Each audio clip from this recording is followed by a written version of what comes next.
We've been told that after 50, a woman's best years are behind her, that menopause means the end of passion, the end of desire, the end of great sex. But what if that's one of the biggest lies we've been ever sold? What if a woman's most erotic, joyful, and liberated chapter begins the moment she stops living the life she thinks she's supposed to live and starts following the truth of her deepest desires? Today's conversation is about one woman's extraordinary journey of choosing truth over comfort and how that choice led her to profound love, incredible intimacy, and the best sex of her life after 50. Let's dive in.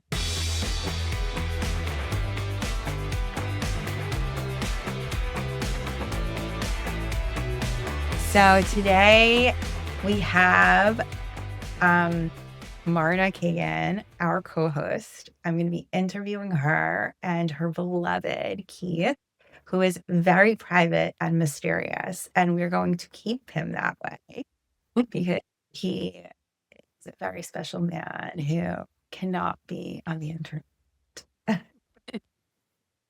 But because he loves Marta so much and he believes so much in the cause, he's agreed to be here on this podcast with us. So we are very grateful. I feel like it's like that Roboto show from back in the day. Yeah. So Mystery man. yeah, so we're gonna begin with just briefly introducing yourselves and tell everyone how old each of you are. We're actually the same age, so that's easy. We're both 54. 54. Yeah.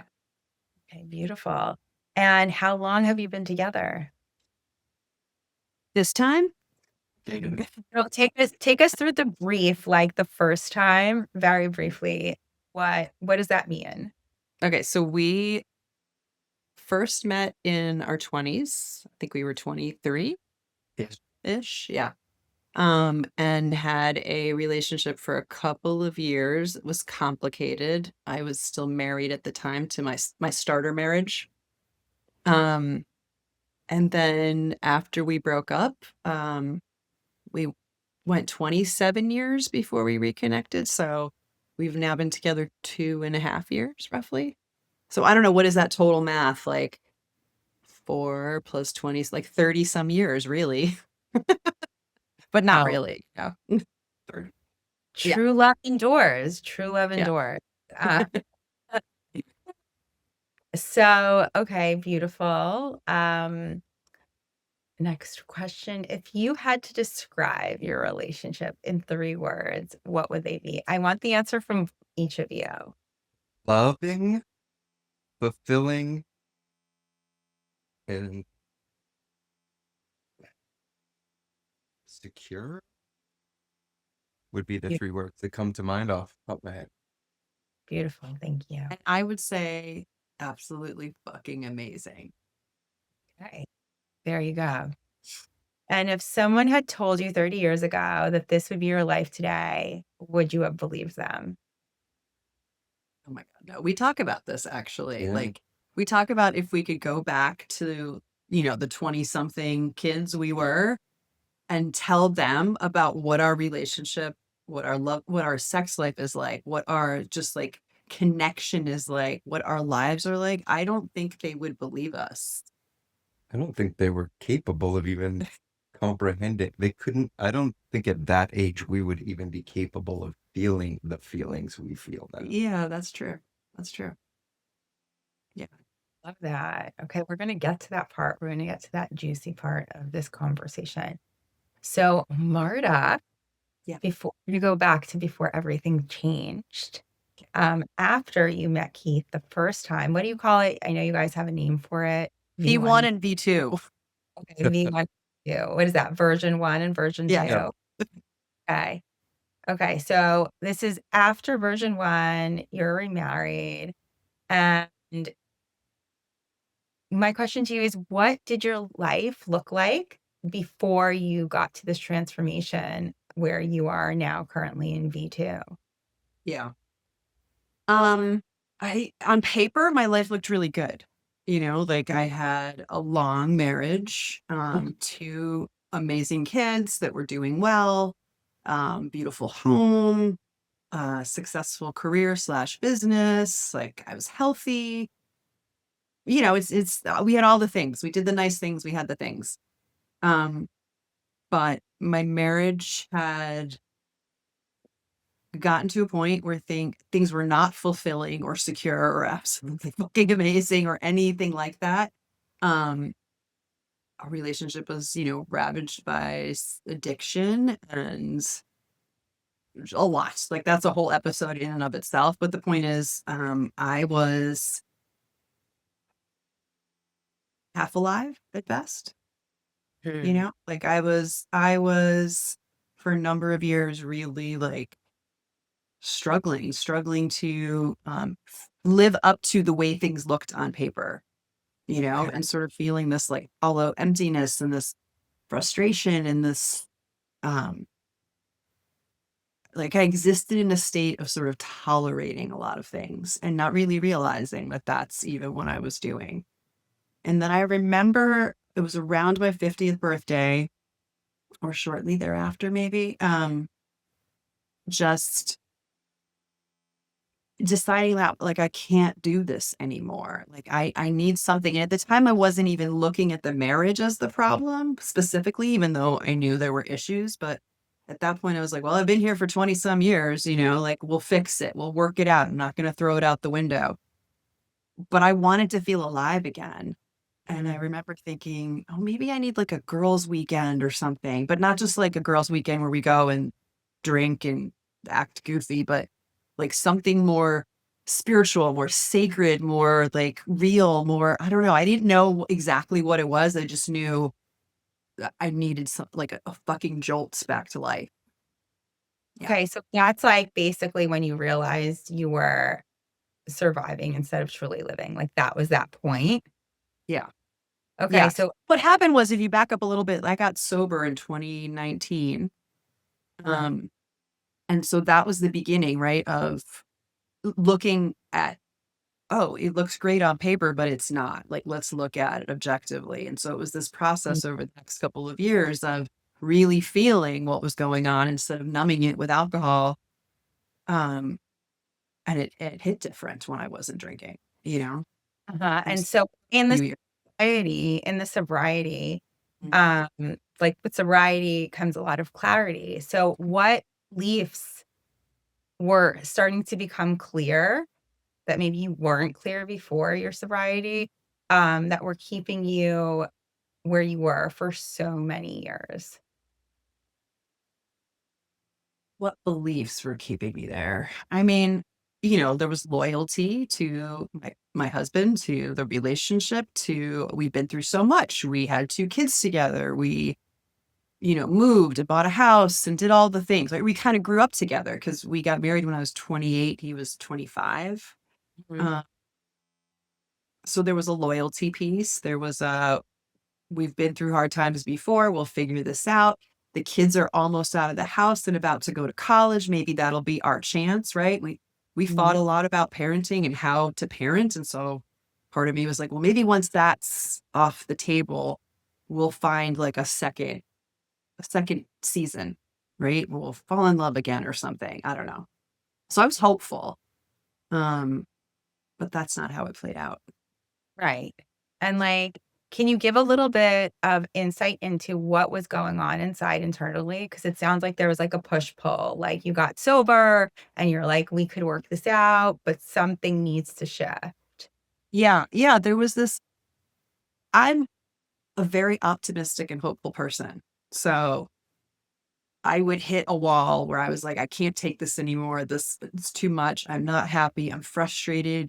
You're not willing to meet me where I like we're not doing anything. Nothing's changing. Um, and then that would like sort of soften and melt because then I'd be like, oh, but we've spent all this time together. Oh, he did this one thing that was a gesture in the right direction. Oh, maybe there's hope. And so I kind of stayed in that cycle. And honestly, I also was really afraid of Yeah. giving up. the life that looked good on paper, and the house and the dogs and the stuff in the barn and you know what I mean? Like the picture of the life we had built. Like it was my identity, Right. you know, that we're like talking about like completely entering the unknown. And it felt like throwing away 2+ decades. And that was fucking scary. And I remember being very interested in other women's stories, women who, like me, had gone through something like that where life looked good, the relationship seemed good, but it actually wasn't. And it took them a while. And there was this ambivalence like, should I stay? Should I go? What do I do? And I kept hoping that something would give me like a clear answer. Um, but that's not really how it always works. Right. Like, what would you say, like, when you, like, think about the fear, what was, like, the biggest fear? Like, to, like, make a radical change? What was the scariest thing? Um, Two things. It was financial independence, which I didn't feel like I had. Um, it was, I don't know how he's going to react, what he's going to do. Because remember, there was like addiction and there was stuff that could be dramatic and scary that I was worried about and how that would affect me and the kids. And then I think the third part was just like, I just knew it would be a lot of pain. Right. So I you knew it would be yeah, a call and it wouldn't be fast. Like this wasn't like a, okay, bye. This was like, we have to untangle decades of stuff, you know? And yeah, that took some getting used to. so it was, like, there's a fear of, like, the incredible amount of pain that would come with having to have the divorce, the financial aspect, which I think many women can Yeah. relate. They're tied into something like this, Yeah. and they're like, "Fuck, like, what am I really gonna do? How am I gonna do this alone financially?" And what was the third one? Just like, how would it go down? Would he Right. get Oh, right. really angry? Would he do Well, something it's not crazy? his reaction to it, right? Still that, like, so that is such a classic thing as, like, when you are the good wife, it's like, I know something needs to change and it's gotta be major, but, like, what is he gonna think? Which is the same thing that got you exactly where you are, because it was always, what is he gonna think? How is he gonna react versus, like, I need this. Yes. Yeah. That's pretty fucking radical. Like, those Yeah. 3 years are really real. They're Yeah. really in your body. It's not made up. There's serious consequences, and it's like, how are you gonna survive after? Yeah. Like, Yes. what are you gonna really do? How are you gonna really handle it? And would you say age played into it as well? I mean, to the extent that I'm not willing to like sleep on in a sleeping bag couch anymore. You know what I mean? Like Right. I Right. just I'm a little more high maintenance than that at this Yeah. point. Yeah. No, but it's just like, some women are like, "Okay, I'm at this age, does it really make sense to get divorced at this point?" Yeah. And I'm curious if you had that thought. It's okay if you didn't, but there are women who I know who are around that age who are like, "Is anyone gonna is anyone gonna want me at this age? Is anyone gonna" Yeah, like, I didn't have. But I didn't really think to that. You know what I mean? Like I got stopped you at didn't get thinking about the pain and the money, really. the pain. And beyond that, I couldn't see beyond that, Right. honestly. Right. So that because the fear was so big. Yeah. Mhm. Okay. Okay. So, like, as a result of all of this fear, what desires were you ignoring for years? My God. That's gonna take another hour. Like, give me, Uh, like, ones that are, like, the most, like, that come, like, the the most obvious one. Like yeah. attention, um, pleasure, Uh-huh. intimacy, safety, like not safety as in I'm in danger of like of being harmed, but in like just that feeling of like someone's got my back. I'm part of a team. I have my person who I can count on. Um, and even saying that I'm like, well, like, if if there were an emergency, he would have been there for me. It's not like he was a total ass, but I didn't really feel held or seen or celebrated, or like the things Keith said, the three words like fulfillment, security, um, love. Like there was not enough of that. And for a long time, I would try to get that from my kids, from my friendships with Right. women, with other people, was not getting it from my partner. Right. And it's so interesting because that is so fucking valid to have that desire of like, I want to feel emotionally safe day to day because Yeah. emergencies are not a day to day Yeah. reality. Yeah. Right. It's like, and it's also like interesting to even hear you say, but he wasn't a complete like ass because he was there for me when I was like, if I was stranded in the middle of the night with Yeah. a tire, Mhm. hour drive away. Okay, great. So he's a human to his Yeah. wife. But Yep. like on day to day, he's not bringing you the emotional security. You guys are not a team. You're just like coexisting at best because you said attention and all like that kind of thing and pleasure. So attention, presence for you was missing. Presence was Yes. And play and fun, and like I got all those needs met in other places to the extent that I could. But, real intimacy, certainly anything sexual, any kind of sexual satisfaction, like the stuff that you would get from your primary partner. Um, yeah, that just wasn't there.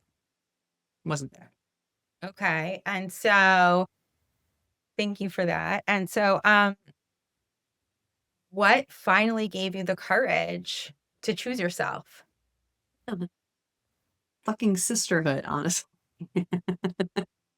Um, so do you want to hear the story of what happened? I mean, you know the I'd story, like but the story, but yeah. I'd really like everyone else to hear the story because I think we talk about this in the background all the time because we would not be here without having the community that I think it's impossible for a woman today to leave anything like that she's entangled in, given all of the invisible work that the load, the emotional load, the mental load that she is bearing on a day-to-day basis. And to be able to say, fuck it, I'm going to radically change something right now is so huge. You cannot do it alone. It is really scary.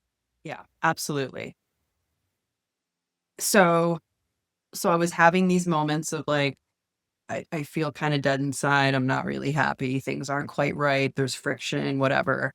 And then I remember going out to lunch with a few girlfriends of mine who I hadn't seen in a while, and like reminiscing and talking about all the things. And then someone afterwards sent a group text and shared a picture of us from like when we were younger.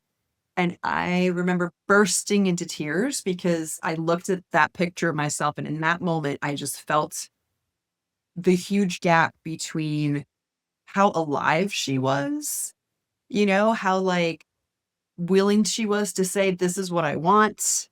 This is what makes me happy. I'm gonna go for it. She was much more fearless than I was.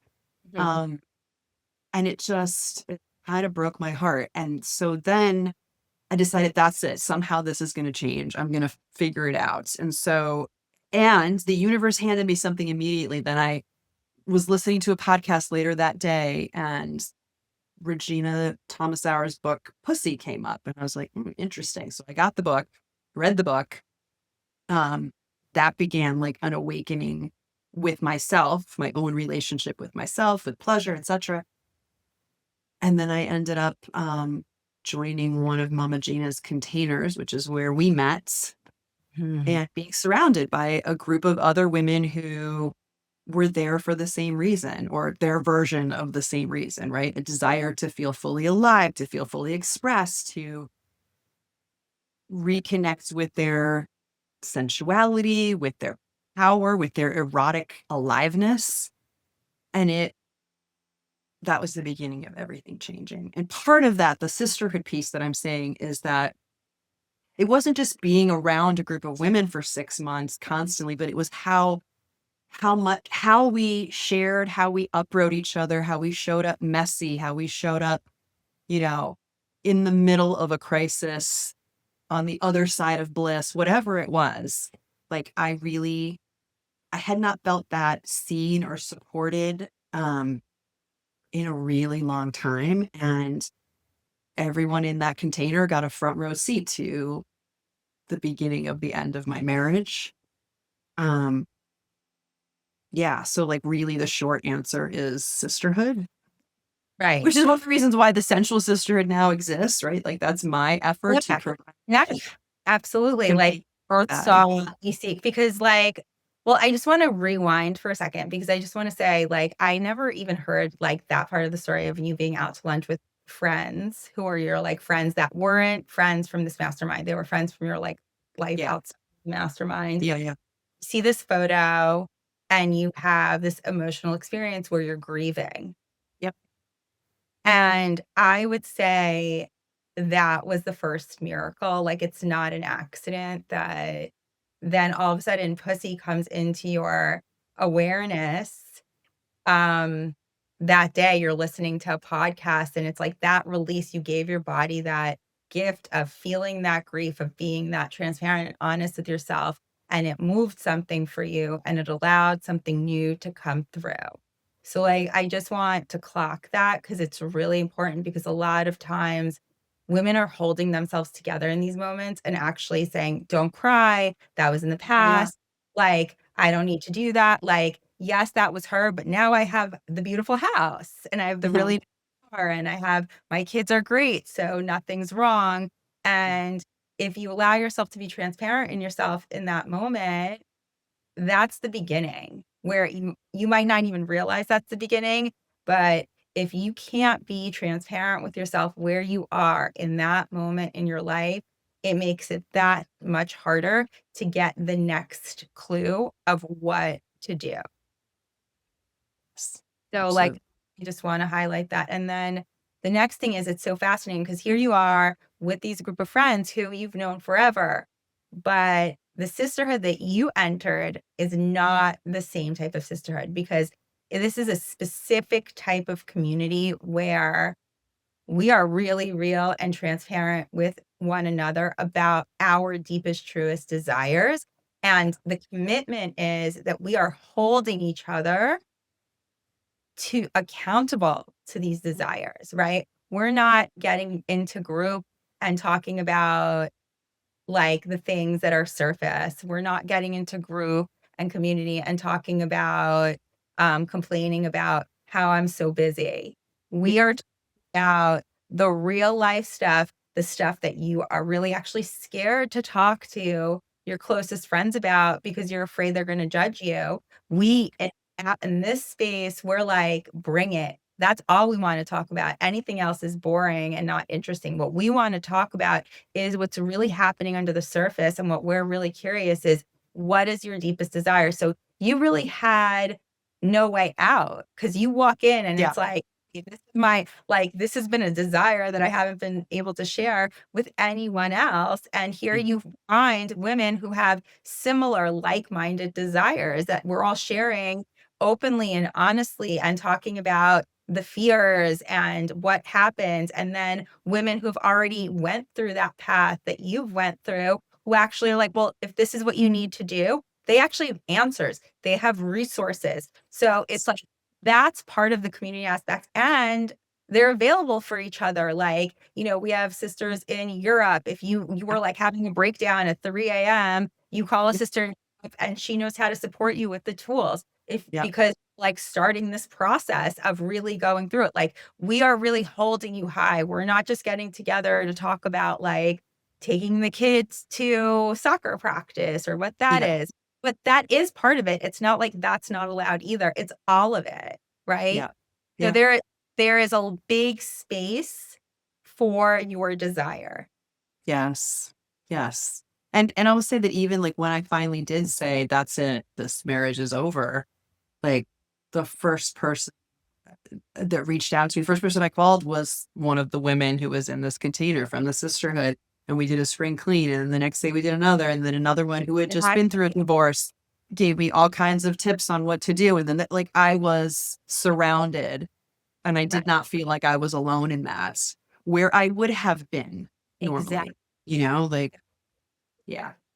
Right. And like that, not feeling alone and feeling like, what am I going to do? Because that just adds to the fear and like it makes it you exhausted, like to move forward because you still have everyday life that you have to work through. It's not like you can't be like, okay, I'm just going to give up and fuck everything. I mean, you can, but most mothers are not going to be like, fuck the laundry, fuck picking them up from soccer. I got to figure this out and like dedicate all of this time to this. They're like, okay, um, I can keep my life together and keep it moving while actually having a place to go where my desire is held so high that whatever I want to do, however I want to do it, no one's going to judge me. They're going to say, how can I support you? And actually, I went through that, or I know someone who went through that. Let me put you in touch with them. Let me show you how you can figure this out. So it's basically like, bring us your math problem. We got the best mathematicians. We're going to And solve it. We're going to give you the solution. You don't have to even come up with the solution. Just bring us the problem because we will be the solution. We will be the solution tank kind of thing where we phenomenal. for you. And we will also surround you with so much love and acceptance of whatever you want to do, however you want to move through this. You know, it's all good. You know, pussy likes it all. Pussy consciousness says, it doesn't matter. Like I like it rough. I like it soft. I like it any which way I like it. That's what it is. There Yeah. is no bad or good there. There is just like, what do you desire? How can we support you in getting it? That is always the collective desire for everyone else. And it's really important because as someone who has amazing, beautiful friends from childhood, who have been supportive of rough moments in my life, I also went through a breakup and I felt like I couldn't go to them. I couldn't go to them because on the outside he is a great man, but Mhm. it's like you tell people something like that and be like, he's a great man and I want more. Yeah. You know, like they were all like, you're gonna be crazy. So like, but then you can bring it to this place and be like, hell yeah, go get more. Yes. You know, Yes. we're to help you. You deserve more. You want more, you deserve more. And that is a huge thing. It's like, you know, the cheering on, it's like when you are a professional athlete, you want the fans. Yeah. You fans, they fuel you. And Yeah. that's That's how that it feels. That's a good way to describe it. I felt like here I am going through this divorce, or I wasn't even going through it yet. Here I am entering or crossing the threshold of saying, I am ending this 20 plus year marriage. And I had this like fan club, right? We were each other's fans, but that's how it felt that we're like, okay, what is she going to do next? Okay. And like cheering for me every step of the way. And that feels really different than I think most women's experiences going through that otherwise very lonely time, you know? very lonely time, very scary time, very hard time. You know, and it really rocks people's world that who are in your immediate, you know, tribe because now you're like having this, like thinking about doing this and stuff. And people don't like that because that could then bring stuff up for them and they want to keep everything exactly as it always was. So you're kind of the one that's being like, you know, the rebel in the friends group, and that could rock people's world. So it's not that you don't get to bring it to them, but and not have it. You know, we've been talking about option A, B, and C. It's like a lot of times we think we have option A where it's like, don't do it at all. Option B, bring it to the people who don't support you. Or option C, bring it to the people who will support you. Yeah. And boy, were they happy when I started with Keith. Like, also, they also were like super excited and supportive, and like it continued on as things got good. So it's whether I'm, on my knees or in the biggest bliss bubble, either way, I had that community, and it's made all the fucking difference. It's still Yeah. making a difference. Yeah, like we are creating community for women to live on desire. And that's what it takes. Yeah, because we've been conditioned so out of it, we didn't know what it was. So, of course, we can't come to people who haven't actually lived like that. They don't know the roadmap. And like, we got the roadmap for you. If this is something, we're not encouraging divorce by any means, but if this strikes a chord, no matter what it is, if you need to break up with a career, or you need to break up with like a housing situation, who knows? Like, it's all good. We got you. Everything is like as I forgot who it is, but this is a famous quote of like, it's all figure outable. Like, Yeah. all figure outable. I think it was like Marie more Forleo, Olivia. formula. Yeah. Okay. So great. Next question. How did reconnecting with pleasure change your relationship with yourself? Well, it brought me back to life, honestly. I remember, the first weekend, there was like a weekend retreat at the beginning of this container. Um, there was a lot of sensory stimulation, to put it generally. And I had not been very stimulated in a very long time. Correct. Um, and as soon as that came back online, I was like, oh yeah.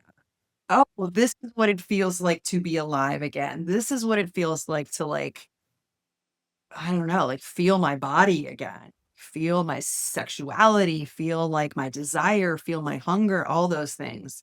And that gave me the energy, if nothing else, to start the transition and to want more and to stay hungry, right? And to like be able to dream about what could be and start seeing beyond the pain and the money and the stuff that was keeping me stuck and afraid to like pull the trigger, right? I could finally see past it and I could start daydreaming about how I could get more of this feeling in different ways and what adventures I might have and all that, you know?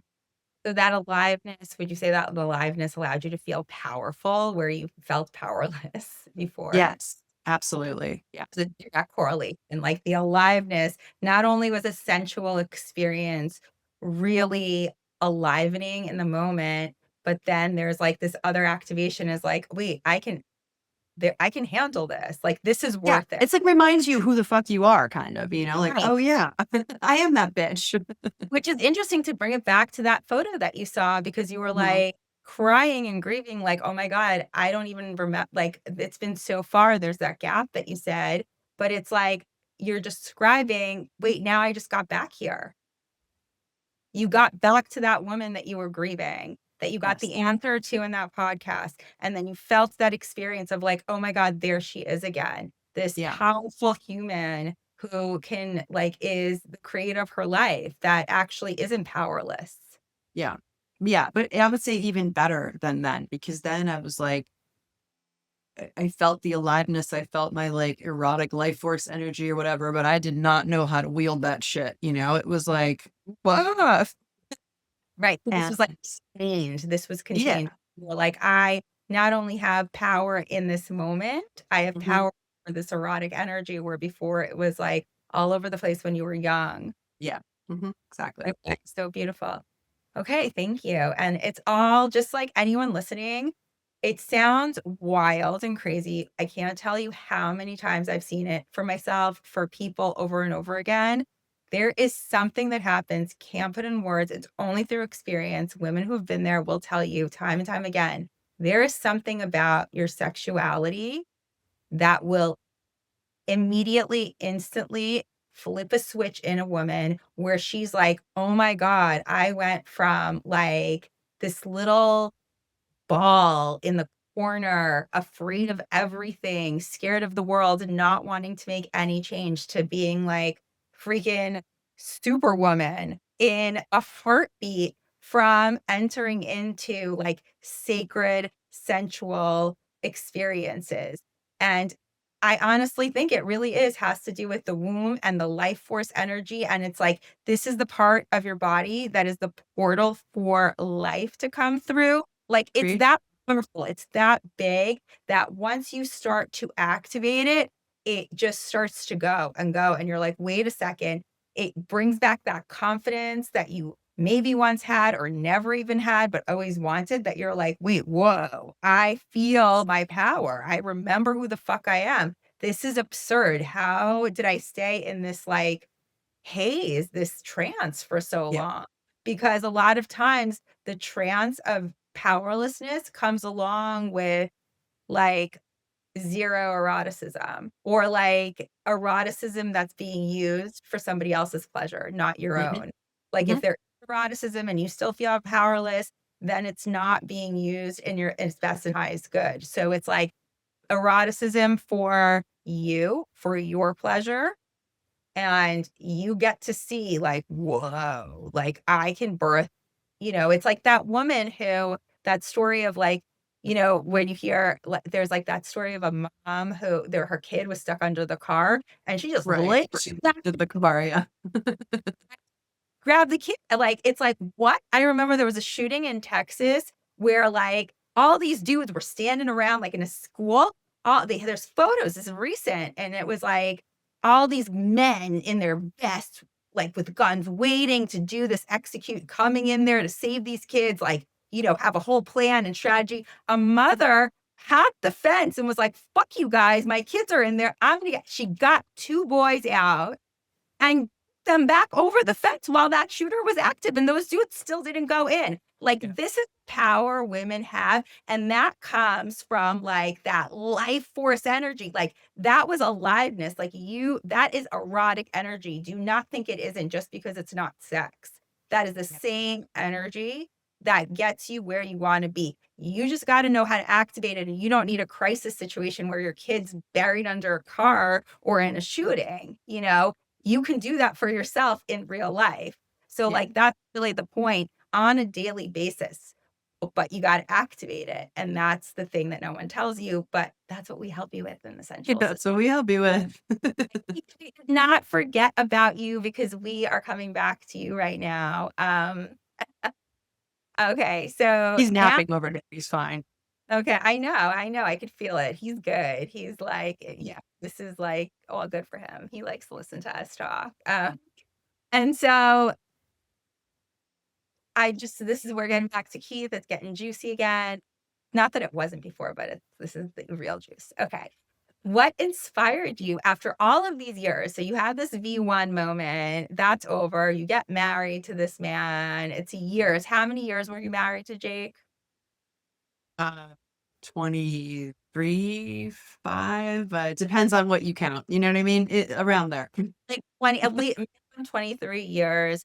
You're married to this man. So clearly you are not in relationship with Keith. You have no relationship. No, we didn't even speak or text or anything for more than a decade, for the majority of that time. Yeah. But you really didn't have contact over, like, you weren't like even like in like We're Facebook friends, like nothing. None of that. Yeah. So how long was that? How long was that time? I think we ran into each other once or twice. We bumped into each other in like a store. Yeah. Once. Yeah, like in town kind of thing. That was. But that was very like, oh, hi. But that was also really bizarre because we didn't realize that I didn't realize that we lived anywhere near each other. That's true.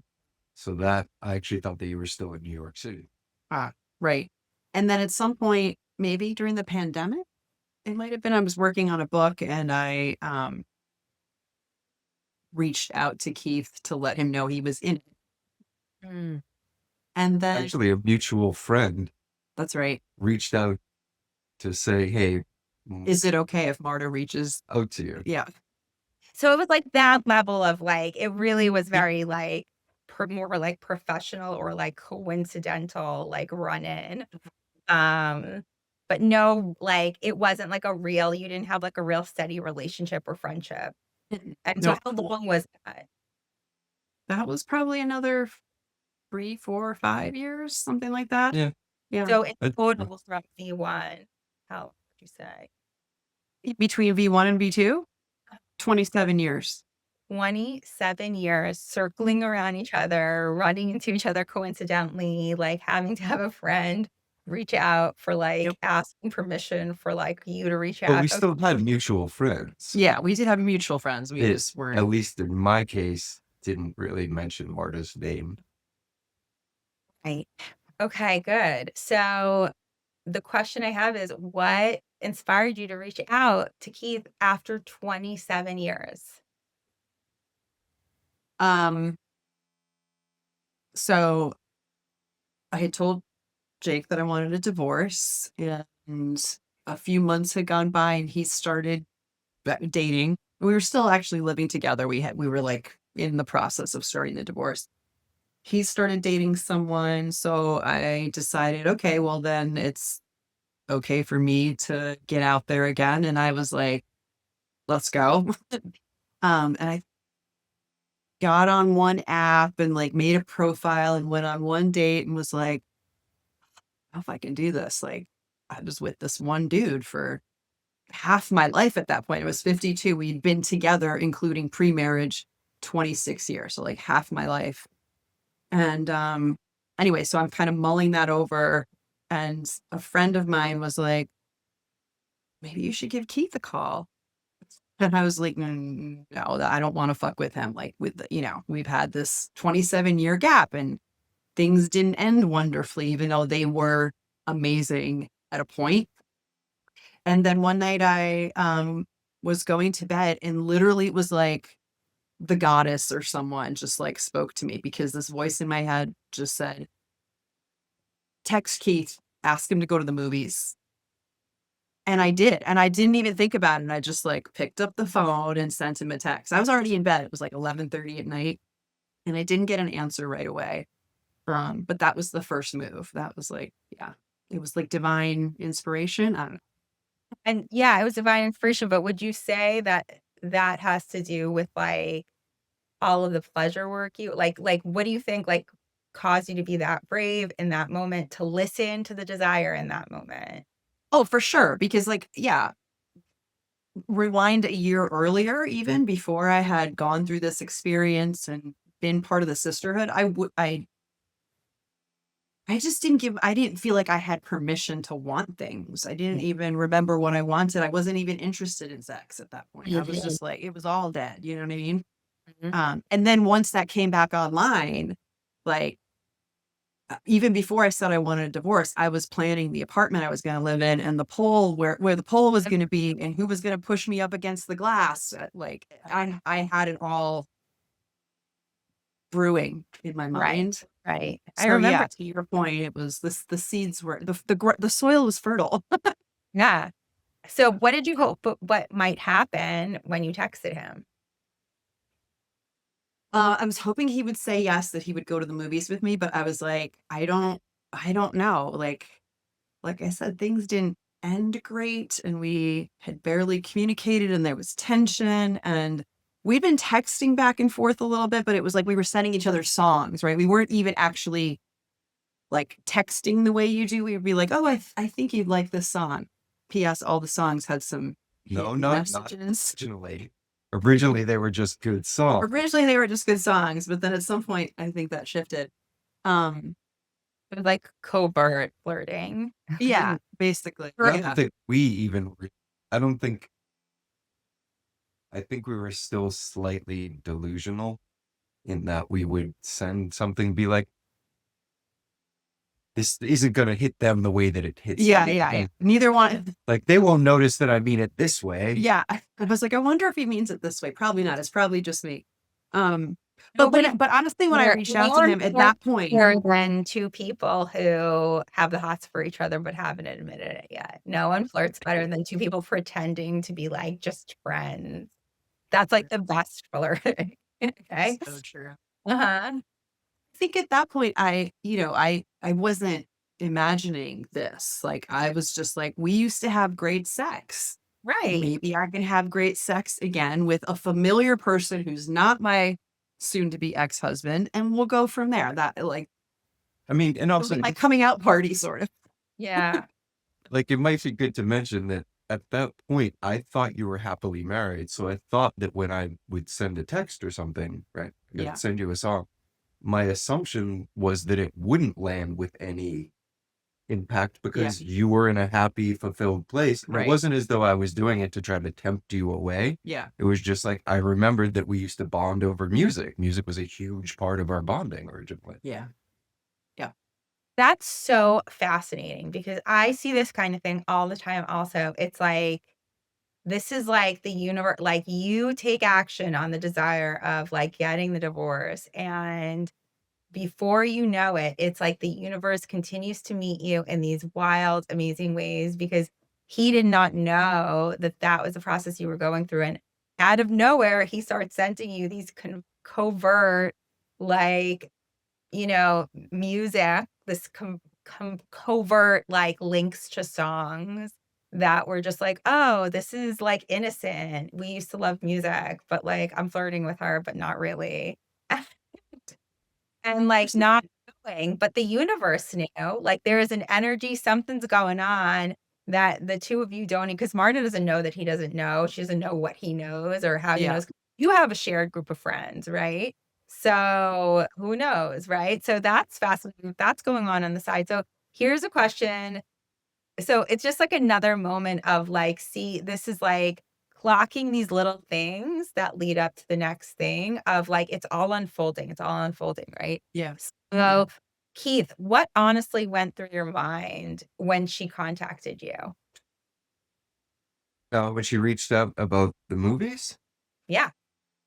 Well, so the first text she sent at like 11:30 at night, and I didn't get it till about 12:30, At which point I was asleep. at which point she was asleep. And I replied and was like, I'll be up for a while, whatever. And then she reached out to me the next day, and I was I remember that the texting was weird. Like we were trying to have a conversation, but texting wasn't working. Well, okay, so I was basically planning to proposition But him. you didn't answer the question. What was going through your mind when she contacted you? When she contacted me that first night, I thought she was in trouble. Okay.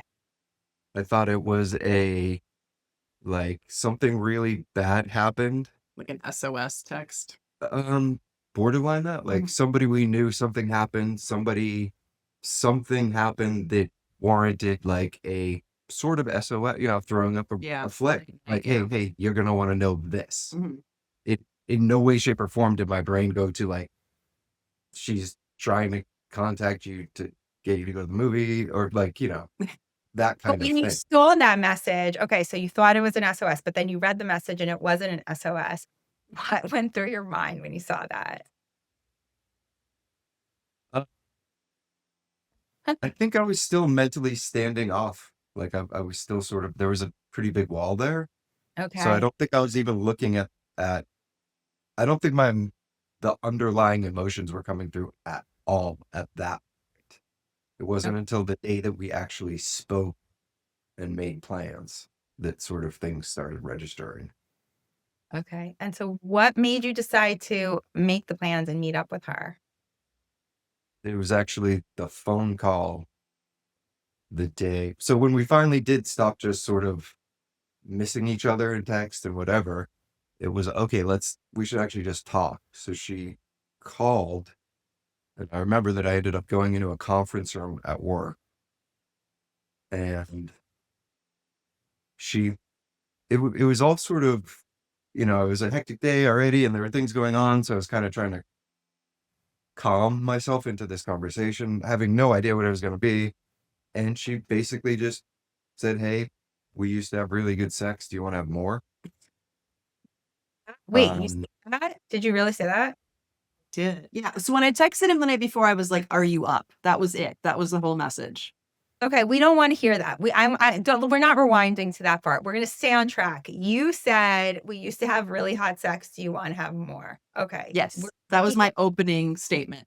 To Okay. which I replied, and you have to keep in mind that because of how everything transpired in V1, and that she had been married when we first met in that, and that there was a ton of guilt on my side. So when she said that, there was a moment of shock. Like, no, there's no fucking way I'm getting involved with a married woman. That like it had kind of become an what's an anthema? Mm-hmm. Anthema to me over the years. Like I after Marta, I went through a slight slut period and then became like um I guess you'd call it repetitively monogamous. Yeah. Serious. Anyway, but so I Serial said, hey, this is where you tell me that you're now in an open marriage or something like that. And she said, And I said, "Well, I'm getting divorced, so yeah, pretty open." I love wait a second, time out. So you began with, "We used to have great sex, let's do it again," instead of, "Hey, I'm divorced. I'm getting Yeah, divorced." no, I didn't lead with that. Like, look with the thought for you. You were just like, Stop. what you went Yeah. straight for like the men do, you went straight for the pants. You were like, "Nah," you I were like, "Nah." did. I was like, I struggled all day. I was like, how am I going to say this? How do I do this? And then I was like, I'm just going to lead with the desire. I'm just going to get Right. right to it. You Share know? even with the desire, I'm gonna like exclude the really important information that will make him feel like comfortable with this whole experience and like In the no, curtain. then it had no right. Like, what does it matter? I'm ready to have sex, Heath. Come on, let's go to the movies and do it. This is amazing. Like, I mean, wow, bold, bold. I salute you. I didn't hear that part of the story. Like, yeah. I assumed that you were like, when you reached out to him, like, it was like, "Hey, like, I'd love to, like, go to the movies with you," or like, whatever, and, like, "By the way, I'm getting divorced," or, like, Yeah. something like, "FYI, like, just so you know, this isn't coming out of nowhere." Like, No, we or got there, but No, I didn't start. she went straight for it. There straight was for the pants, straight for the pants. Yes, nice. Okay, I like, no hold bar. No, as a result, I came directly back at her because the next thing she asked was, "Well, what are you doing tonight?" I answered, "You, evidently." Hi. Okay, so look okay, we just wanna point out, if you are in that place ready to like, this is inspiring you, you want to call some dude from 27 years ago, we encourage that on this podcast. Also encourage that you be transparent about where you are in your relationship status, fair. and then say, "Hey, I wanna have sex with you because it used to be really good." That will we really support you with all of that too. It might go, like, a little bit, like, less the impact will be easy. Good advice. Yeah, we'd love that for everyone. Amazing. That's a really good that's just so classic Marta that, like really, it's so funny. I know I'm like, I always assumed that you told him that you were divorced because it's such a key element of like, "I'm free, I'm divorced, let's bone," but like, Well, why bother? You know it, so what does he need to know it, right? Yeah, okay, good. pretty much, yeah. We'll get there. It's funny. Amazing. Wait, I also wanna like, because 'cause I've heard this part of the story where it's like, you said yes because you said evidently you, but you were thinking like this is gonna be like a revenge fuck. Uh, yeah. You don't wanna tell why, like, this is good because we wanna know what men think, like, there's not No, it's I mean, our relationship, the V1 relationship was so dramatic and so fraught with, I mean, we were really dramatic kids, Mhm. you know, or and you like everything was huge, everything was a fire, everything was explosions, and that wasn't, over the years I kind of moved completely away from that sort of mentality. I wasn't that insane kid anymore. So right, you went from, like, tumultuous, like, hormones, early 20s, like, why I mean, I think a lot of us can relate to that, like, Mhm. not like, your brain isn't fully formed till you're 25, so, like, there's, like, a gap. yeah, Yeah, Yeah. like, you're acting out of, like, real, like even if you are sober, which we all know that we weren't in Nope. that time period, out of the, like, you know, the substance abuse, the hormones, the, like, what does life mean or whatever existential shit is happening with you, and now you're in this relationship with this woman who is, like, married, right? You were, like, yeah, married like that, like it's a valid thing to be like, "Yeah, I want" like, I don't even blame you for being like, "I'm gonna get a revenge fuck," because I really like the story's gonna turn, everyone, the story's gonna turn, but Obviously. it's interesting to hear the inner workings of a man's mind and not be upset with him because hang on, the story gets better. Yeah. So, like, this is the thought he had, and with justifiable reason because he's coming from past wounding in this, like, basically, adolescent relationship. Yeah. And lots of fire, lots of pain, lots of passion, lots of quick ending, abrupt. And so here we are. He thinks this thing and he goes out with her anyway. And then you go out with her. You guys have, you want to tell us about the date? Do you want to talk about the date? I feel like you do. We want to hear Well, about Christy. Yeah.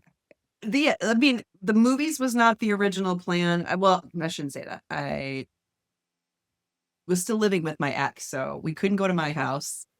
And he didn't trust me enough to bring me to his house because of B1 history.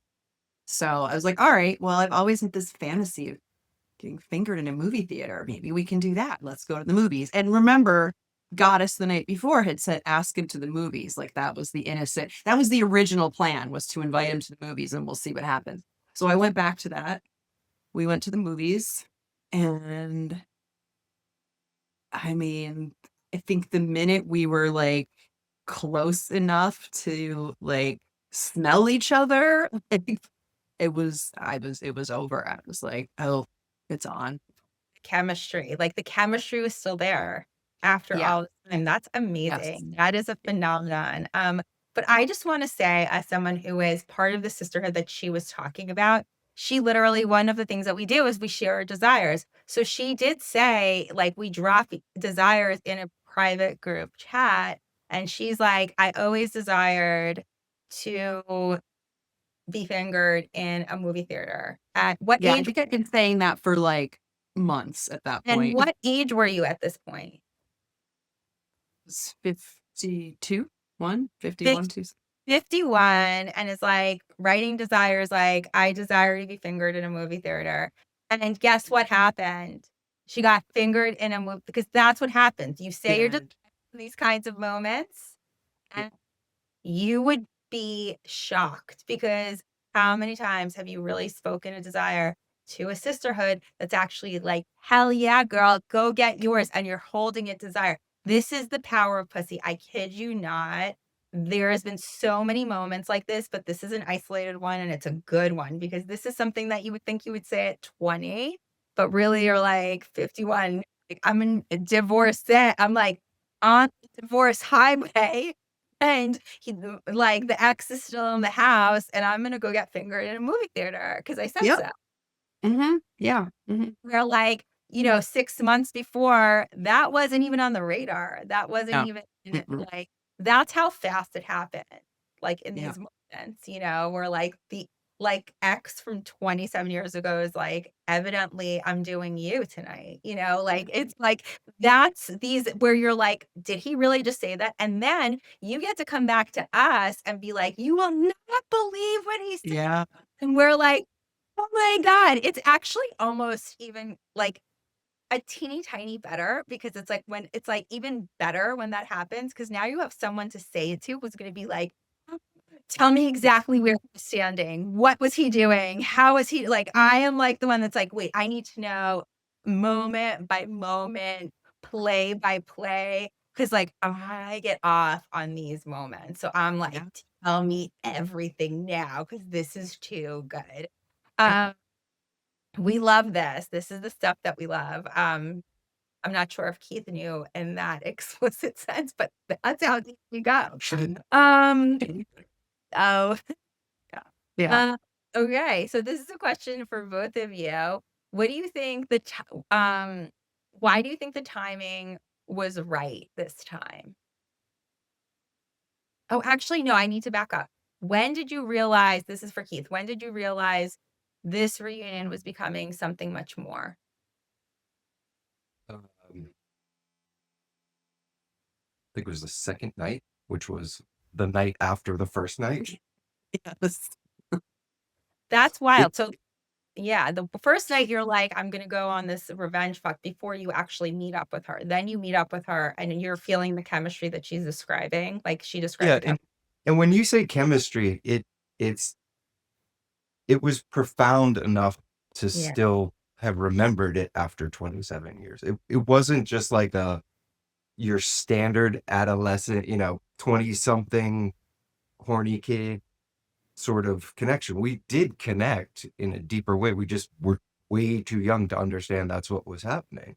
Whereas now as adults, to feel those things and to like let yourself feel them and see them for what they were, I think it just was sort of, it was so undeniable that it felt like a lie to not acknowledge it.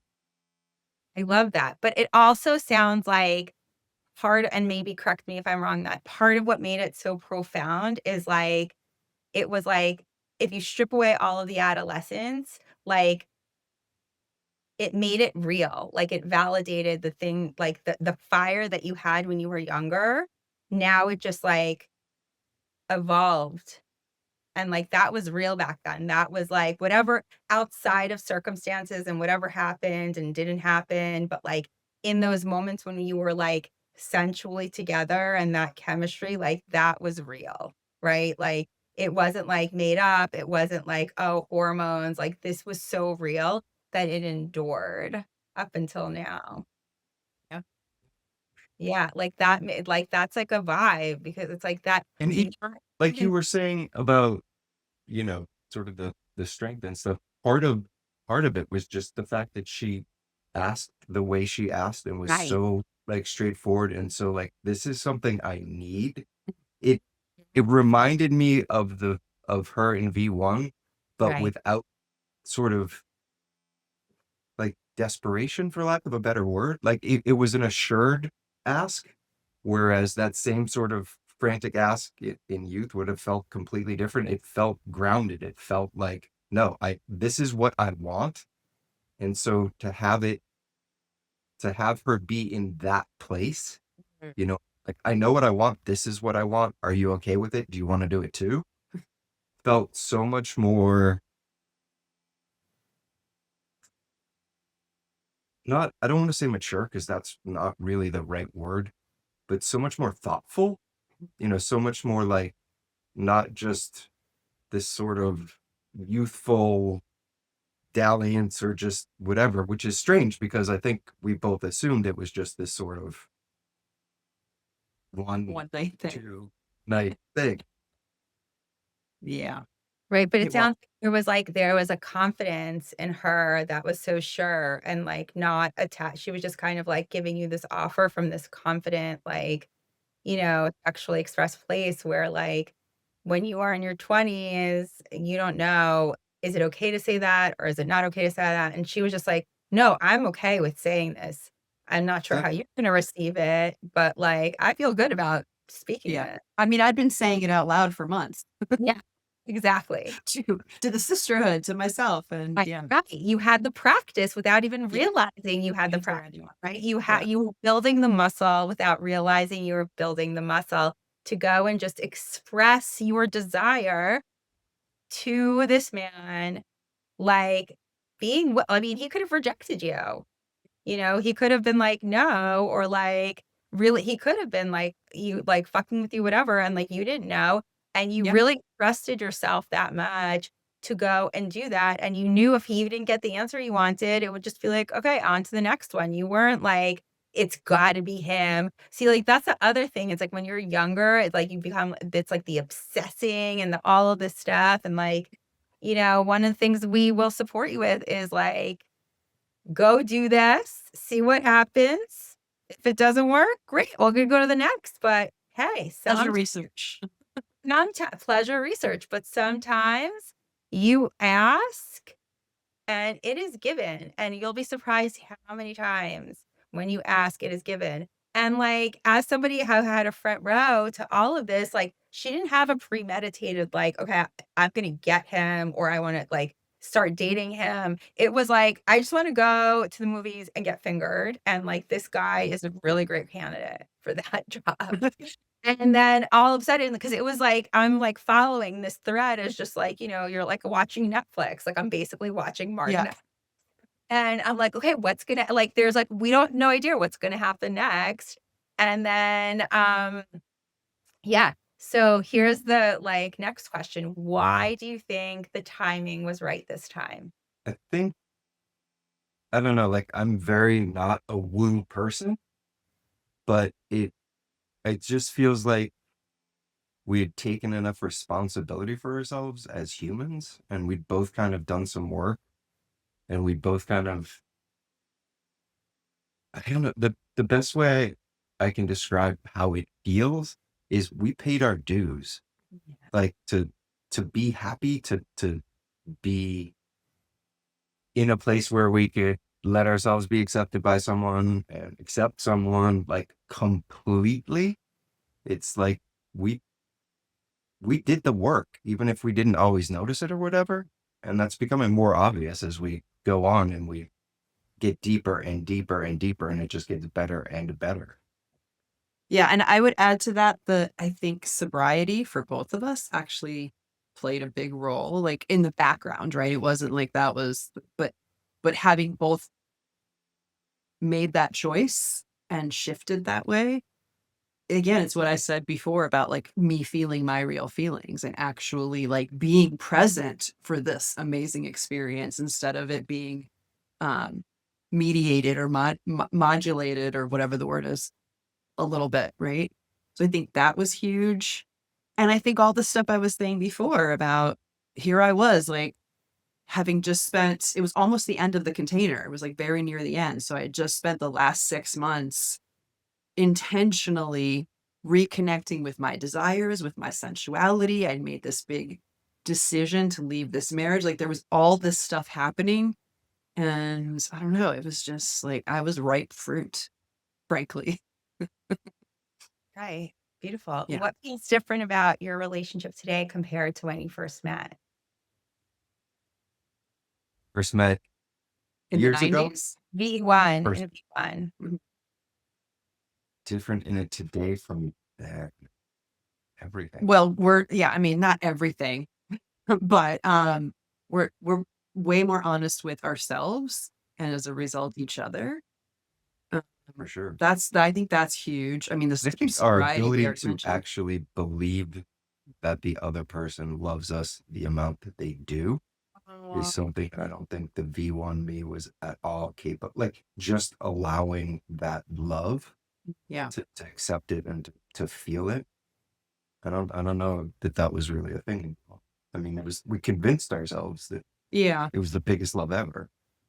I mean, and we've just grown up, like, like, he can do shit now that he couldn't do back then. I can do shit that I couldn't do back then. You know what I mean? Like, we could barely take care of ourselves. We Yeah. could barely, like, cook a decent meal or do our taxes or, like, we didn't know right. anything. And we're Right. fully adults now who have, like, seen some stuff and made some mistakes and gone to therapy and tried this thing and tried that thing and failed and gotten up again. So I think there's something about love at this stage of life, like entering a new relationship where you're like, okay, I can take all this wisdom I had and all this shit I've learned and I can do it right. I can consciously choose this is the kind of relationship I want and fucking hold myself to it because I actually know a few things, you know? Like we just didn't fucking know back then. Right. You didn't know. And like, I really love what Keith said about like, because it really speaks to your capacity, like understanding you didn't have the capacity then. You didn't even know you didn't have the capacity then. And now you're like, I have this capacity to receive the love and like hold it and meet it and give it. And like, that is a really huge, huge deal. That's a really big deal, and a beautiful thing, and I want all listeners to know there are men out there that actually speak like this, and this is true, and this is real, and it is available for you, um, when you have high ass fucking standards that you have for yourself. There are men who are ready to meet you, who understand that what that capacity is, how precious it is to receive love like that from a woman like Marta, who has done all this work, who has healed so much, who has went through what she's went through in her life. It is no small thing, but it matters and it is available and it's not lost on me. Um, I know it to be real, and I know that there are a lot more men out there who can give that to you. So do not give up. Do not lose hope. It is Well, real. I think a point that like you say, from the guy's point of view, that is super important here is that there's something about that strength coming from her Yes. that makes it easier. Like I wasn't, you make it sound like I was well formed at the beginning of V2, and I wasn't. Like a lot of where I am today and how I talk about things and how I feel about things and how easy it is for me to start from a place of love with so much more of my life is because of V2, is because I sort of watched her be like, no, this is how I want to be happy. This is how I want to feel. This is how I want to express myself. This is who I really am. So for her to really be her, let me really be me. And like, I've heard the term seen for years. Like, oh, I felt so seen. I I never really understood the real depth of that Yeah. expression, like it really means um, until V2. Same. Right, because but the thing is, at that point, you had the willingness, which means you had the capacity, you just didn't know. So I wouldn't say that you were, like, not well formed.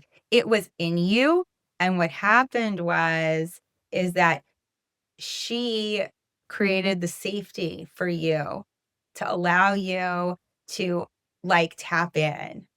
So it's not that you weren't well formed, you just didn't have, like, the right people to, like, give that, like, it's like flip the switch, but to Keith's point is, a lot of times we enter in these relationships because we're taught to be these cool girls, we're taught to not care, we're taught that we're always fine, not like and we're taught to just, like, keep all our feelings inside and not share anything, and that really works against us. Time and time again, what I hear from men who speak like Keith and have similar experiences like Keith is like, when she came to me in full transparency, vulnerable, asking for her desire from a place of confidence, I was like, fuck it. All right. I guess apparently I'm going to do you and I'm going to do you tomorrow night too.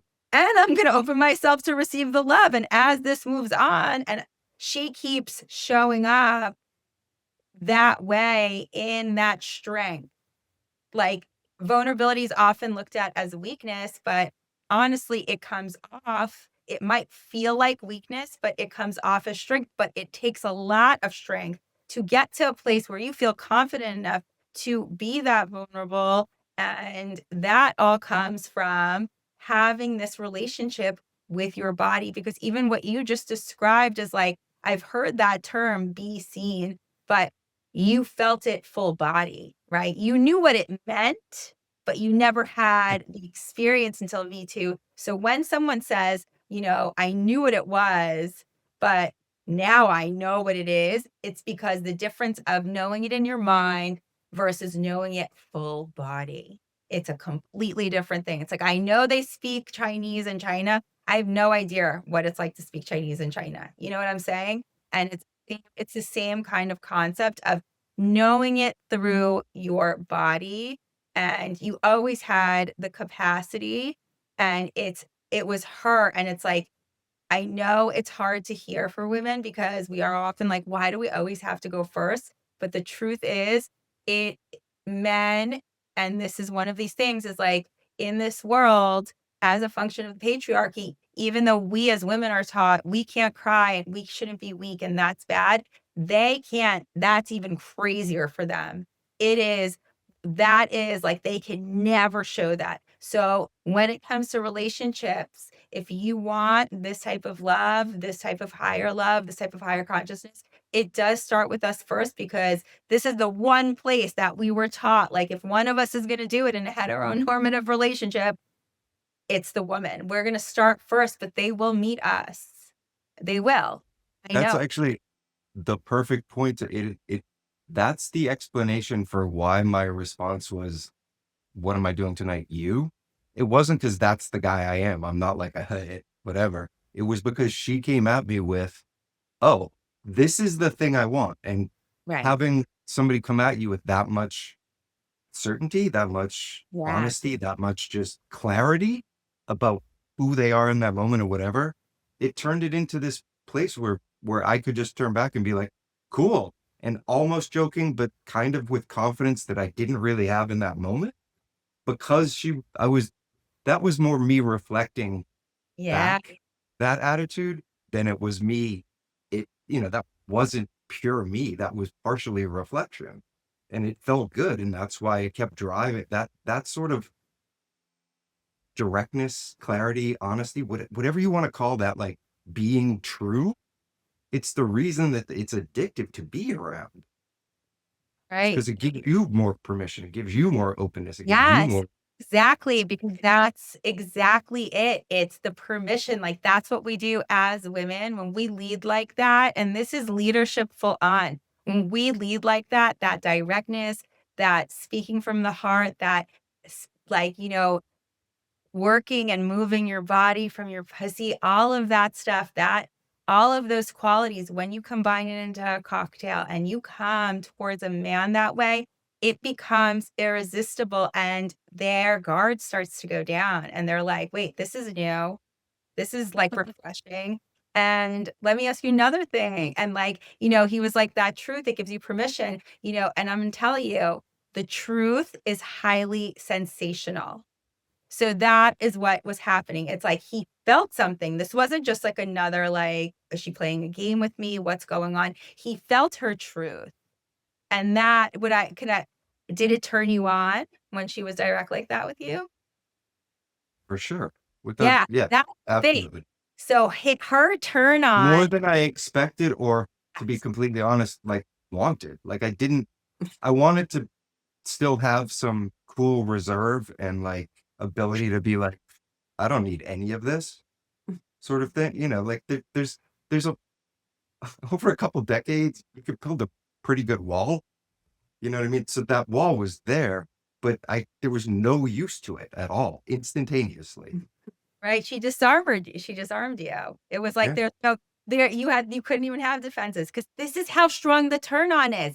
This is the turn on effect on a man who was committed to having the armor up and was like, fuck, he didn't even know this woman was getting a divorce. He was like, what the fuck is this shit? And then she was like, oh, wait, let me tell you the rest of the story. And then he was like, oh shit. Like, I can't, this is irresistible. I'm so turned on more than I want to be. Yes, I can't not say, I guess I'm doing you tonight because that was probably the most natural thing. I was just like, I'm so turned on. What the fuck is going on? Like, do you remember the physical experience you were having when that was happening? Yeah. I can tell you exactly where I was, how I was Yeah, tell walking in me. that circle. So I was in a corner of a conference room, literally walking in a circle and just looking out the window every, half turn and just sort of unable to keep up with the pace of my brain. So I just let go and was just Yeah. letting it happen. Uh-huh. So, but that's how she came to me too, right? Was this sort of like, okay, this is what's going on. And so while it was unexpected, it sort of felt ridiculously natural, like an un like inevitable for like it almost felt as though it had already started to flesh itself out as soon as she put it into words. Right, and that, like, so I love that you were like, your brain your brain couldn't be go because that's what turn on does, it scrambles their brains. Like, I want you all to understand the value of this because she's turned on, so she's feeling really good, she's feeling herself, this isn't fake, this isn't performance, this is what he said, his experience, natural. This is her natural being.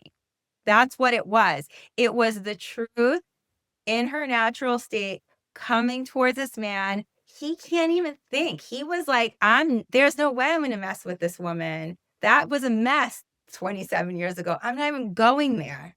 And then, like, it was like a one phone call. This man was committed to not talking to her. And now he's like, okay, because his brain couldn't even catch up. So, what was happening in your body? I can't think back to the exact sort of physical sensations, but I do remember that I lost that afternoon. I got nothing done. I couldn't really tell you what had gone on. Like the physical sensation was like disorientation. I like couldn't focus, couldn't pay attention, couldn't. It was almost disbelief, I guess. Was probably the closest reaction I could give you. I call it the short circuit effect. So this is Yeah, the short circuit effect. it's The short yeah. circuit effect. This is what turn on does. Like this is it's a very powerful tool. People like Cleopatra knew how to use it and wield it. I am telling you, listen to me. Come to the sensual sisterhood. If any of this is turning you on, because it's actually a natural thing. It's not performed. This is real. We were taught to be turned off before turned on. And from a man's mouth to your ears and pussy. This shit is real. You probably feel it right now in your body too. I'm not even playing with you. I get it. I feel it. I'm like, yo, this is so hot. I love these stories. Thank you so much for that. Like the reveal of what was happening with you on your end, because it's so important for people to hear this. It's true. It's a true thing. Time and time again. I hear these stories all the time, I experience them all the time. It is amazing the impact a woman's turn on has when it's that like tapped in. It's a really amazing thing. Just irresistible. Okay. All right. So we're going to get into the next question. What has surprised you most about falling in love at this stage of life? Being over 50 years old. I mean, fucking everything. Yeah. Like every single day, I'm like, I didn't know this was possible. I didn't know this could be this good. Every day it gets better. And that's not an exact, like, that's the actual truth. Every day I'm like, oh my God, this is so much. I feel like I'm going to explode. And then my capacity grows. The next day there's more. And the next day there's more. Um, again, like when I think about going back to the young kids and telling them like, hey, 27 years from now, you two are going to get back together again. And it's going to be even hotter than it is now. And it's going to be more fun. And it's going to feel more like safe and true and real and certain and beautiful and expansive. They would have been like, you're old. He's got gray hair. What the fuck are you talking about? You know? Right. But they would have been wrong because we are living it. So like literally everything is surprising. Everything in a good way. Yeah. Agreed. And it's like, and I feel that. I feel that connection. I'm present to it. I know I see it. I like literally saw it this week being here of like how like you get closer and it deepens just from like a conversation. And like how much he has your back, and how you have that partner that you didn't have with your ex, that thing that you were saying that the absence of what you had in that marriage where you were like, I want that emotional safety. You have clearly cultivated that. And you have that now with this partnership. And so, yeah. And what makes this relationship feel so emotionally safe and deeply connected? We just keep finding ways to get back to us stronger and stronger whenever anything tries to push any kind of distance between us, whether that's stuff in us or external to us. Like we always find everything that we've had to work through, and it's like cliche, right? Like it makes us stronger or whatever, but it's more profound than that. It's like every time we tackle something together and break down another wall together, it's so much more. It sits so much deeper than any work I ever did on myself alone, right? And it's all surrounded by like by love, by this. It's the you guys use the word help, right? Like feeling held, Mhm. like that. It's all of that. It's feeling seen and held, and like we've said this to each other that like she is the first person who I feel like has even vaguely understood the things that turn me on, that make me happy, that make me sad. Like, I've been in dozens of relationships over my life and never come anywhere close to this, no matter how honest I've tried to be with people, right? And you can be 100% honest, but they might still not see you Right. because they all put this stuff in it, what they want to feel, what they want to see, what they want you to be. And there is none of that in us in V2. Yeah. Wow, so beautiful. And we didn't even get back. We didn't even talk about the sex yet. All right. To get like that is just so it's not just like this is the emotional intimacy, connection, the partnership, the team aspect of it. Like coming from sounds like neither of you ever really had this level of connection, this level of understanding. Like this, it sounds harmonious. Like there's a mutual harmony there. There's like that, like we're gonna, no matter how big the problem is, we're gonna tackle it together as a team. Like we're gonna get to the other side because we got each other. We are here one on one. And then there is the sex. Okay. Let's tap together for 2 years, right? Two So and a far, half. Yeah. 2.5 years. Let's talk frequency. How often since the first date, how often are you How often do we have sex, Keith? Um, I think that we went through a slow period and we've dropped down below more than once a day. Yeah, so it's like down to once a day now, roughly. So once a day, at least, at minimum, for 2 years. 2.5 years, yes. 2.5 years, once a day. Once a day. Like, no breaks. Like, COVID didn't stop it. Yeah, we had COVID. We were still doing it Like, it like twice. we can't be within 10 feet of each other for an extended period of time and not be all over each other. That's so hot. Oh my God.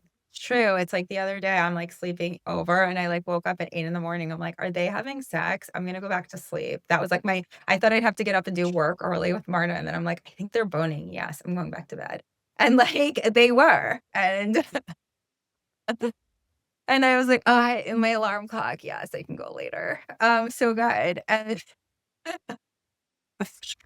um yeah. And it's like, okay. And so tell me like juicy details about any juicy details you want to share for us about the sex. How is it better than when you were in your 20s? We're not afraid to ask. We're not afraid to give. We're not afraid. Like, all these things. th- There's just so much like ego and so much fear of embarrassment and so much like fear that you're doing it wrong. There's so much fear when you're in your 20s, right? Like, even if you're the hottest thing on earth and like have some sexual talent, you're still a child. You're still Right. kind of, you're just kind of trying to figure it out. You kind of don't know what you're doing. So compare that to what we have now. There's not even any comparison. It's not even, it's almost as though it's a completely different act, a completely different Yeah. thing. Yeah. Yeah. I would add to that like all my past experiences, and I was also like a serial monogamist or whatever the term is. Yeah. Before in between my marriages, whatever. Anyway, I don't know. It always seemed like with this one person, it's like this generally. This is what we do. And with this person, it's like this, and this is what we do. And with us, it's like there is no this is what we do because there's a level of intimacy and trust, and the armor's off, the guard is down, nobody's monitoring. Like, I do not think when we start to play anywhere during any sex act, any sex session, like there's no like, oh, maybe I should do this. Oh, I wonder if whatever. It's all like, I want to say instinct, but it's not instinct. It's all sensation. It's all like presence and just, We've woken up having sex. that's true. Like, wow, how'd that happen? Yeah, it's never the same thing. It's never the same dynamic. It's never the same, I mean, position, obviously, but like it's just like it's not about the mechanics of it. Yeah, It's like exactly. this, it's just this like magnet pull thing. Yeah, there's really not word. There, It's hard to put it into yeah, words. it really is. It's that fucking spectacular. Well, to Often your afterwards, we're both like, neck, yeah. what the fuck? So, Like, wow, it's hard to impress us. I mean, we do this every day. We're like yeah. approaching mastery. And still, like, that was something. You know what I mean? Like, it's always Hot And a because lot yeah. to the emotion Go. of it. So say that again. Just a lot of it does tie into the emotion of it. That Right, that the right. ability to get so much hotter and so much more pleasure when you're not questioning, any of it. Like, are they good? Am I good? Am I doing something wrong? Are they doing something wrong? Is this what what do I look like? Or any of it. It just all disappears and you're just there. And like, if you just let yourself go at those moments, there's nothing like it. Well, I mean, it's one of the things that we teach. It's one of the things that I do with clients. It's what you're describing is you're not in your head anymore. You've gotten past that point of being in your head and your present full body experience takes over. And that is another dimension of sex that, I mean, if you haven't had it, if you don't know what this is, you are missing out, people. missing out. And It's true. This is the we real way. kind of, This is the real way humans should be having sex. Your brain, your thoughts have no business in sex. And one of the things that Keith was describing is that like there is like that like, judgment and fear because you don't know what you're doing. And there's a lot of that stuff has to do with like trauma, and that and like or like the inner child like was no business in the bedroom. But sometimes it doesn't matter what age you are, the inner child could still be there. And when you boundary that stuff up and you can silence the mind and now let that presence, that full body presence, and you have two human bodies, you like two body union with that presence. That is where the sacred comes in. That is body to body, sacred, holy union. It is a next level experience. And noticing what they're both talking about, how like it gets better. They're blowing each other away with the type of sex, the quality of the sex. It's not just sex every day, it's the quality of the sex that is always like, "Oh my god, we did that," or "We did that position," or "Do you remember that?" Like, they're talking about, obviously, how amazing it was. So they're not just like, like, hitting it and splitting it, They're like there's, like, lasting adoration and reverence of, like, "Wait, we need to, like, talk about how good that was with one another because that just blew me out of the water from, like, what we did yesterday." That is a quality sensual, sexual experience. How do you think it impacts your body on a day-to-day basis living in your life right now?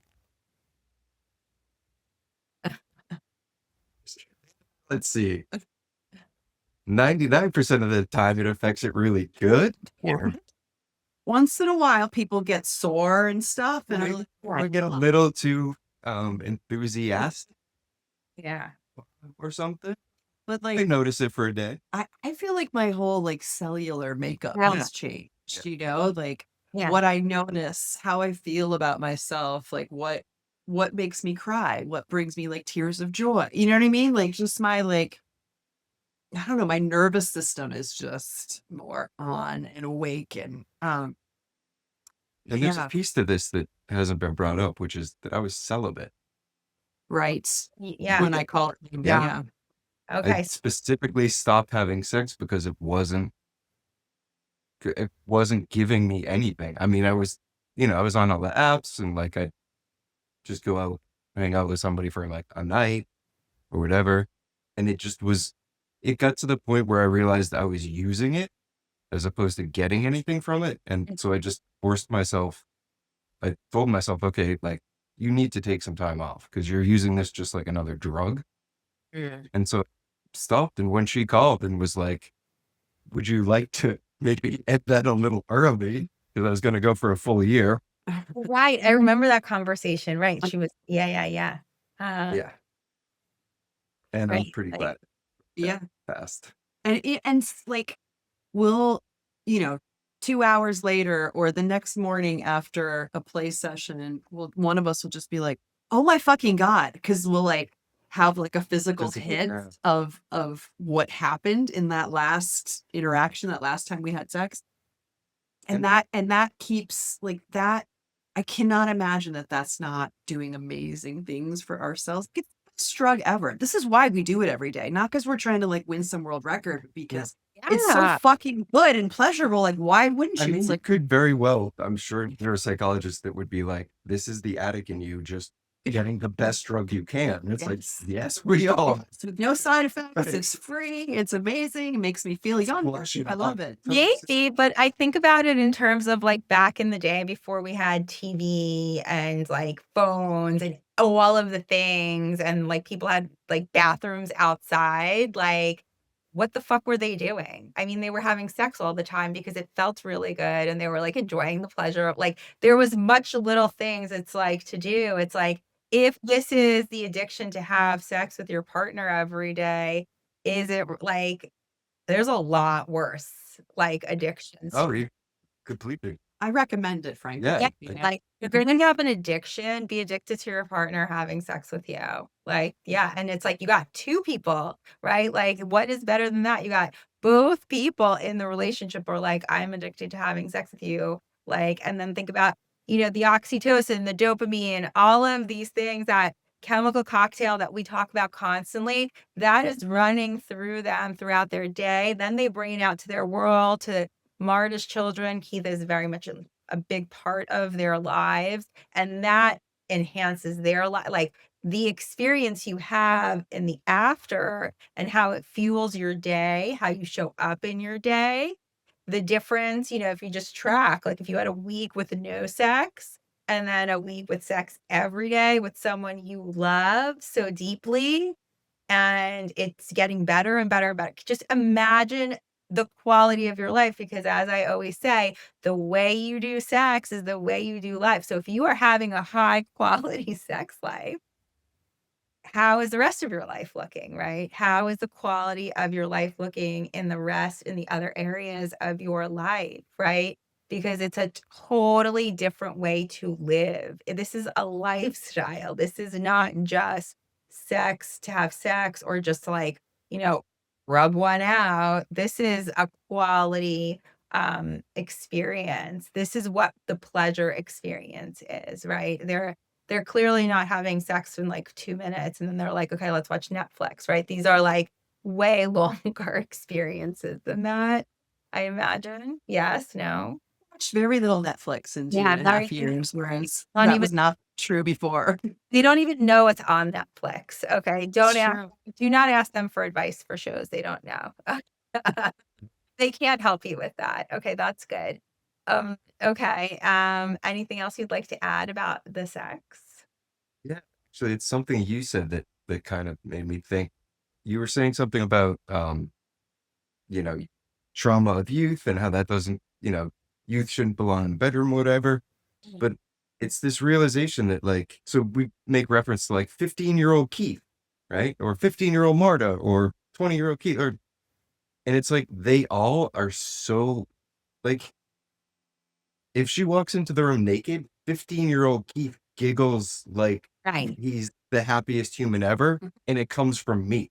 You know Right. what I mean? Like Yeah. those like raw, basic, just feelings. Yeah. Just like they just flow. It's actually a little bizarre when I look at it like this, like in sort of a dissecting it, because it almost seems impossible that it's this good. Yeah. I love that because there's an innocence. So what you are describing, and that's a beautiful thing, because when you get to this level of having this type of quality, high level sex, what you're actually describing is the healthy, integrated teenager. And what I'm talking about was the traumatized, wounded inner child. A lot of times, and this is just like just a little bit, we can do an episode on this. A lot of times, especially in women, if we've had sexual trauma as little girls, which many, many, many of us have, um, that part of us is going to be running the show in the bedroom. And you often get real numb, real tight, real inhibited, and it's totally justifiable because that part of you is still running the show. There's no freedom there. But what Keith is talking about is actually the integrated part of like that teenager who would get excited about like the hot woman and felt that aliveness then. And he's getting that now, and there's an innocence to that. So that's a different part of you that's like the integrated, healthy, like 60, like virile youth in you. So that like we like that, we applaud that. And thank you for saying that because that also feels safe and comfortable to claim and be like, yeah, I could have that part of me like come alive again and feel that. And like, it's not weird or creepy, it's just like, this is what it is. And like letting that happen. And that's okay too, because sex does become childlike in those moments where you strip away. What does it have to look like? Do I have to be like the porn star and all of that stuff? It's that playful, naive, innocent part of you that's come up like online too, that it's like, I get to have this. There is that in there, but like, I don't even want to layer that in because that's like, that is the mastery that Marta was talking about. That is a masterful level of um, sexual communication. It really is. Street high five. Yeah. Yeah.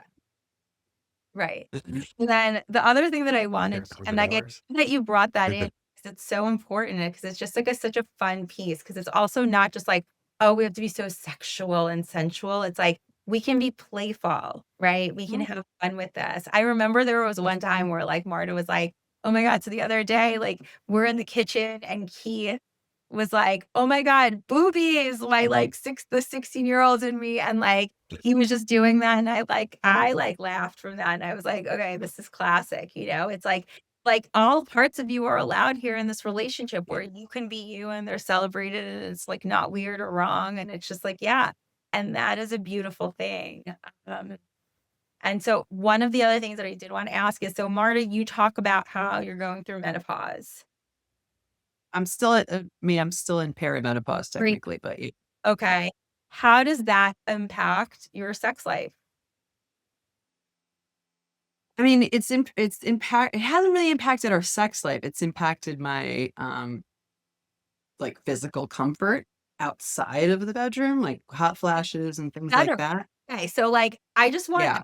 to that. I really why I'm asking the question is because you are going through perimenopause and there's like this myth that, oh my God, when you start this, it's over. It's what I said in the intro, like, oh my God, menopause will kill it. Like, it's like you hit 50, perimenopause, menopause, no sex, nothing. It's just dead. You're done. And here you are going through perimenopause at the same time, talking about how you're having this mind blowing sex every freaking day. Yeah. And he was just laughing over here while you were describing what most people think menopause is because that is not what is happening here. Yeah, exactly. There's no problem at all. It is, there's just, it's absolutely not true. I mean, we talk about this on many of our episodes that everything down there is a use it or lose it situation. And so it's understandable that if you are disconnected and you're, not paying attention to that aspect of your life, if you're not comfortable with your own body and like that is true for some people. But that is not an absolute. That is not what to expect. That is not my experience. And that is not what's actually available to you. But I just want to like really, because we talk about it in other episodes, but we've never really talked about your sex life like this with Keith on here and like really building it out. So it's like, it's not just like sex once a week on date night. You guys are doing it at least once a day, every day for the last 2.5 years. And you are in the perimenopause. Like I remember there was even like a shortage of a medicine that you needed. You're still having sex anyway. Like that has not prevented you. Maybe it's like having impact on you in other areas of your life, but somehow the perimenopause myth of you not like impacting your sex life, that hasn't happened. So I just find that fascinating. And I want people to know because we know many women who are in the same boat who are still having sex because ultimately they are like devoted to their pleasure. This is what happens. Like they've made it like I'm not negotiating this one. I'm not compromising this Yeah. desire. I'm going to stay committed and I'm going to like work through whatever I need to work through when it comes to the perimenopause. And it's like still, even though you're going through perimenopause, you are saying that sex is substantially better over 50 in perimenopause than it was with the same man at 23. Yes. Yeah. Yeah. 100%. Yeah, and that's like a really like I really want people to walk away with that. That's a really Yeah. important soundbite. Yeah, this is what's possible for you. Yeah. So, and like it doesn't seem to bother Keith in the least. So he hasn't had anything to say about it. So it seems like he's just rolling with the perimenopause too, and like it's working for him. So at the end of the day, it's all good news. Like I said, pussy likes it all right. So once you get into pussy, like you tap into pussy, pussy's like, I'm gonna give you menopause, and sex gets better. Yeah. So Absolutely. like that is option C. That is an Mhm. option. All of you out there, Mhm. I need to know that. Um, okay, we are coming to almost 2 hours. So I'm gonna wrap this up. Wow, this is amazing. Okay, so what do you think desire was trying to lead you towards all along? I mean, truth, full expression. Yeah, like aliveness ultimately, right? Like, I mean, towards everything that I now bathe in every fucking day. Yeah. Beautiful. What would you say to the couple who believes passion inevitably fades with age?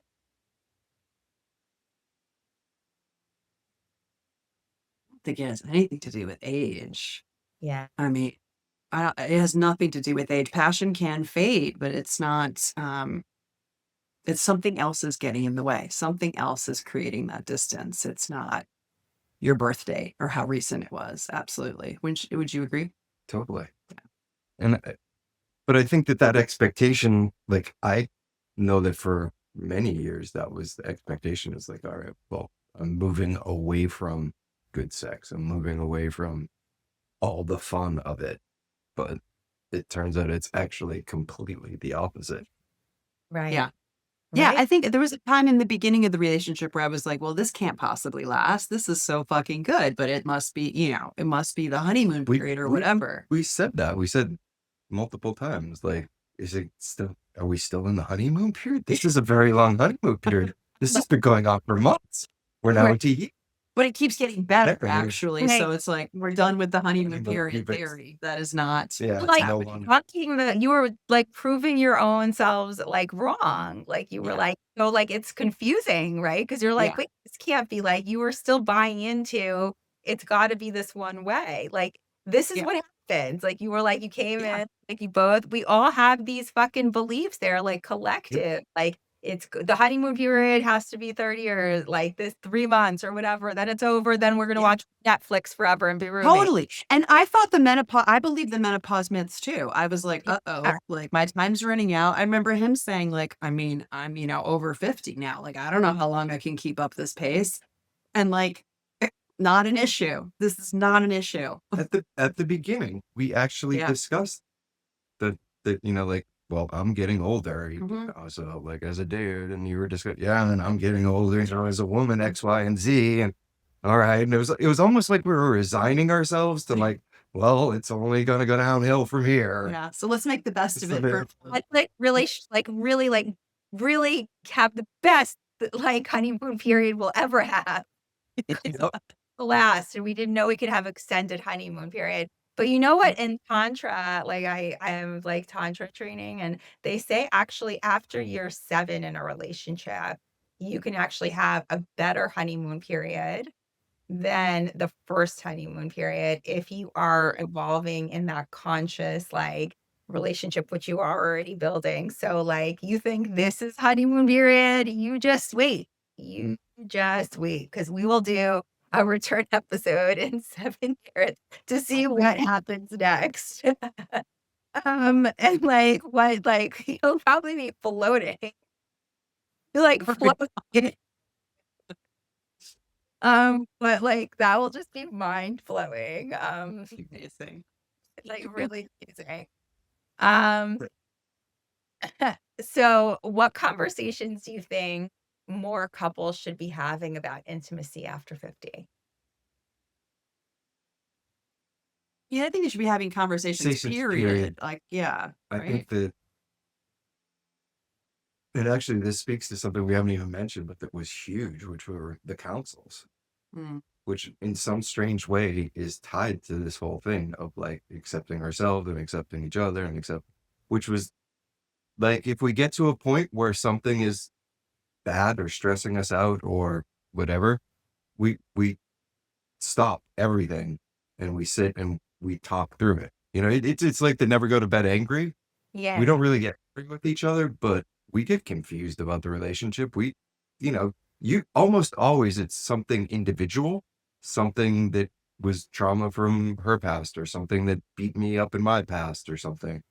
And we won't even realize it. So the other one will bring it to our attention and we'll work through it together. We'll look at it together. There's things that I had been trying to put my eyes on in myself for decades. And it took her minutes in some cases. As soon as I bring it up, she could look at it in ways that I couldn't. And so I think that communication, just communicating, right, translates directly into communicating through sex. Like communicating with your words, communicating through sex, they're intertwined. Yeah. Yeah. And I would add that also, I think being really honest about like what you want, where you are, where like I just even in my own experience, I was never as honest about sex, about how I really felt, about what I really wanted. I I did all the things we talk about in all these episodes, right? I need to protect his feelings. I need to consider how is this going to change the power dynamic in the relationship, right? Like all these mind games, even with the best of intentions, that was present.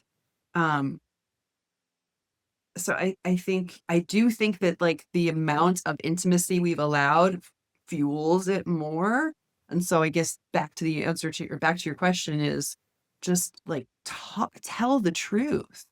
Like even if it's uncomfortable, even if you want something your partner has never thought about or feels uncomfortable with, like bring it to the table, look at it together, talk about it together.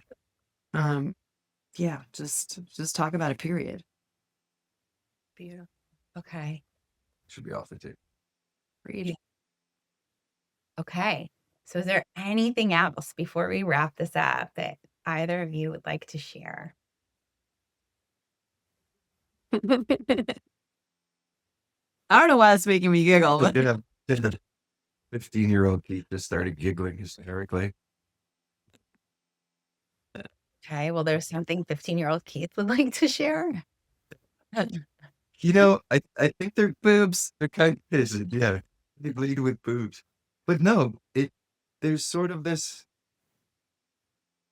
like 15-year-old Keith was terrified of sex, right? Was obsessed with, but Right. terrified.